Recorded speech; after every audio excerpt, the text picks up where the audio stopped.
out of puff. The express is a long, heavy train. Gordon usually pulls it, but only as far as the other railway. Another engine takes the coaches from there to London. It is an important train too, and must always run whatever happens. If Gordon is ill or busy somewhere else, James or Henry have the chance to pull it. They try their best to do it well. Too well, perhaps, because sometimes the importance of the occasion goes to their smoke boxes and makes them boastful.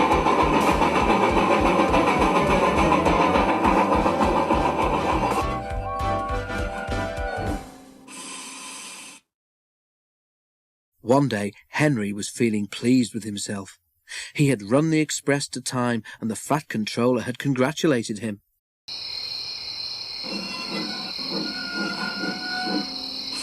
"I don't know what the fat controller would do without me," he said importantly in the shed that evening.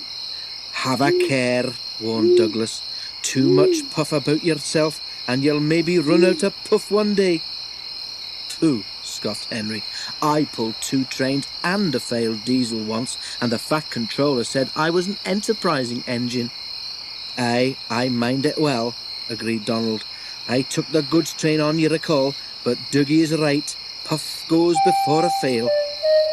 The Scottish twins were wasting their own puff, of course, because Henry took no notice whatsoever. A little later, the railway had to begin using a new sort of coal. It was dusty and burned with clouds of thick black smoke. The fat controller was cross, and the engines didn't like it either. "Filthy rubbish," they grumbled. The new coal made more ash too.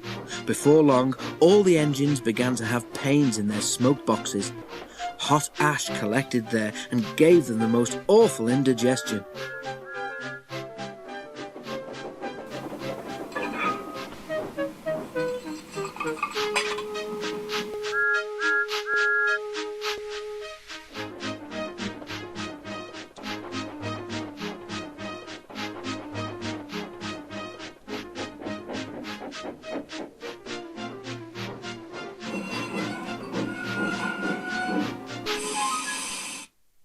One evening, Henry felt dreadful when he got back to the shed. His fireman had to clean an enormous pile of ash from his smoke box before he felt better. But the next day, Henry could not make steam properly. He struggled to Edward's station, but could go no further. Douglas was there. "I can't breathe," Henry wheezed. "Out a puff, are you?" asked Douglas. "Then I say we didn't warn you."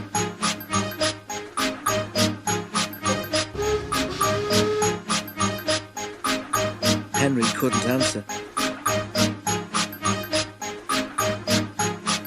Douglas took his train for him.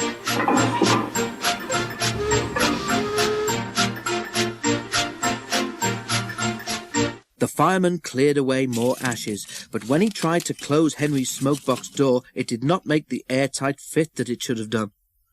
"Those hot ashes have bent your smokebox door," he said. "Air is coming in so that you can't breathe properly through your fire. But I know how we could cure that." He filled a bucket with water. Then he fetched all the old newspapers he could find from the station bookstall.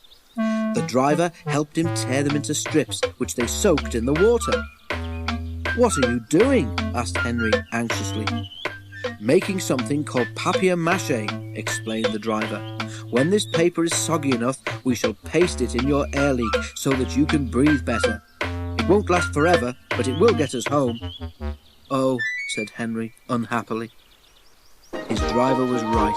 When the job was done, Henry felt much better, and even the driver and fireman were surprised how well he steamed.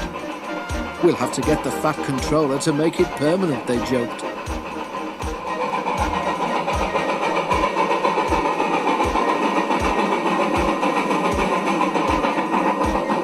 Henry went very carefully and reached the shed without mishap.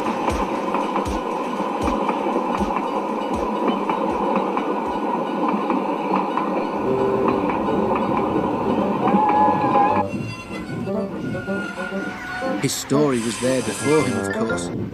Donald and Douglas didn't say anything, but now and then made sort of breathless, puffing noises. Henry thought they must have a very odd sense of humour.